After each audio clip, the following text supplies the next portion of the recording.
Baiklah, Assalamualaikum warahmatullahi wabarakatuh. Perkenalkan, nama saya Muhammad Afif Arifah. Halo, perkenalkan nama saya Niko Sakalas. Saya dari kelompok 4. Perkenalkan, saya Lita Hilani dari kelompok 4. Perkenalkan, nama saya Hasparendra dari kelompok 4. Perkenalkan, nama saya Ismani Mulyasari dari kelompok 4. Perkenalkan, nama saya Keselianti. Saya Fahra Latif Ahsan.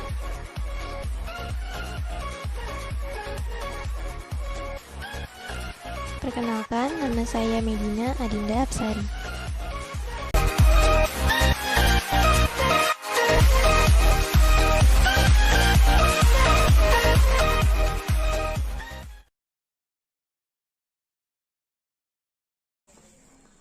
Baiklah, saya akan menjelaskan mengenai bagian pertama, yaitu pengertian elemen budaya organisasi.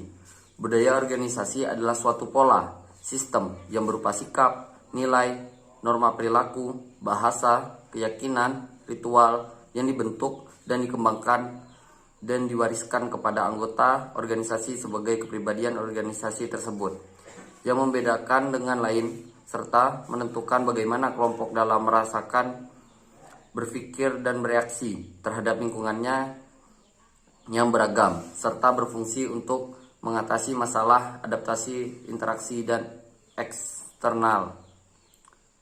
Elemen budaya organisasi merupakan bagian-bagian atau hal-hal yang mendesain yang lebih kasat mata dan mudah diamati oleh orang-orang di luar organisasi, yang mendasari dan menciptakan, mengumpulkan, dan mengembangkan sebuah budaya di suatu organisasi. Dan kemudian beberapa elemen berikutnya akan dijelaskan oleh rekan-rekan saya.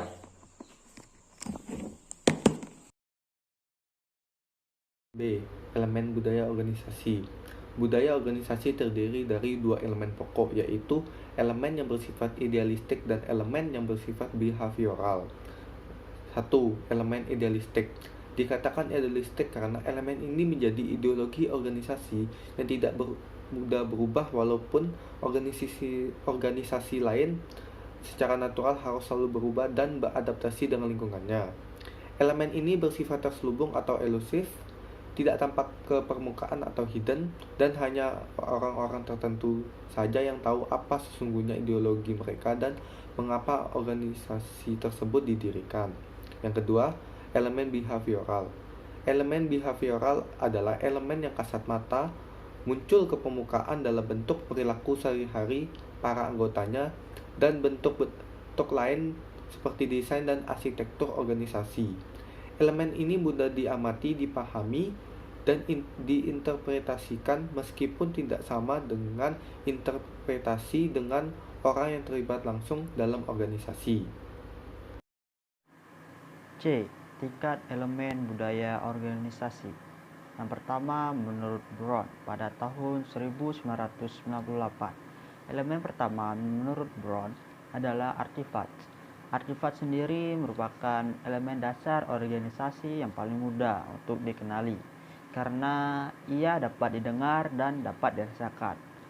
Elemen yang kedua adalah belief, value, dan attitude atau kepercayaan, nilai-nilai, dan perilaku yang berlaku dalam organisasi. Elemen yang ketiga adalah asumsi dasar. Yang kedua, menurut Bennis pada tahun 1999. Elemen pertama menurut Bennis sama dengan Brown adalah artifak, tetapi berbeda pendapat. Artifak menurut Bennis merupakan sesuatu yang dimodifikasi oleh manusia atau sesuatu tujuan. Elemen yang kedua adalah exposed value atau nilai-nilai pendukung, serta elemen yang terakhir menurut Bennis merupakan asumsi-asumsi manusia yang tersirat dan diyakini bersama. Selanjutnya adalah elemen-elemen budaya organisasi di lingkungan perusahaan. Yang pertama yaitu lingkungan usaha. Lingkungan usaha merupakan salah satu elemen yang berpengaruh cukup besar dalam pembentukan budaya organisasi. Sebagai contoh, perusahaan cenderung mengeluarkan biaya yang cukup besar untuk penelitian dan pengembangan suatu produk tanpa memprediksi apakah produk tersebut akan sukses atau tidak di pasaran. Yang kedua yaitu nilai-nilai. Nilai-nilai merupakan suatu konsep dasar dalam suatu organisasi. Nilai-nilai ini menitikberatkan pada keyakinan untuk mencapai kesuksesan. Apabila suatu karyawan tidak meyakinkan suatu nilai-nilai ini, maka hasilnya tidak akan baik. Nilai-nilai tersebut merupakan suatu prestasi dalam organisasi agar mendorong suatu karyawan dalam melakukan perbuatan yang lebih baik. Yang ketiga, kepahlawanan. Elemen kepahlawanan dimanfaatkan untuk mengajak seluruh sumber daya manusia mengikuti nilai-nilai budaya yang dilakukan oleh orang-orang tertentu yang dipilih perusahaan sebagai tokoh panutan. Budaya yang kuat dapat terjadi pada perusahaan yang memiliki banyak orang yang menjadikan motivasi bagi seluruh sumber daya manusia yang ada. Yang keempat yaitu upacara dan tata cara. Perusahaan yang setiap dalam kegiatan usahanya mengadakan upacara-upacara tertentu seperti pemberian penghargaan atau reward kepada karyawan yang berprestasi, dan upacara tersebut diadakan secara rutin atau berkala dan kemudian setiap setahun sekali, maka itu akan menjadi elemen budaya tersendiri bagi perusahaan tersebut.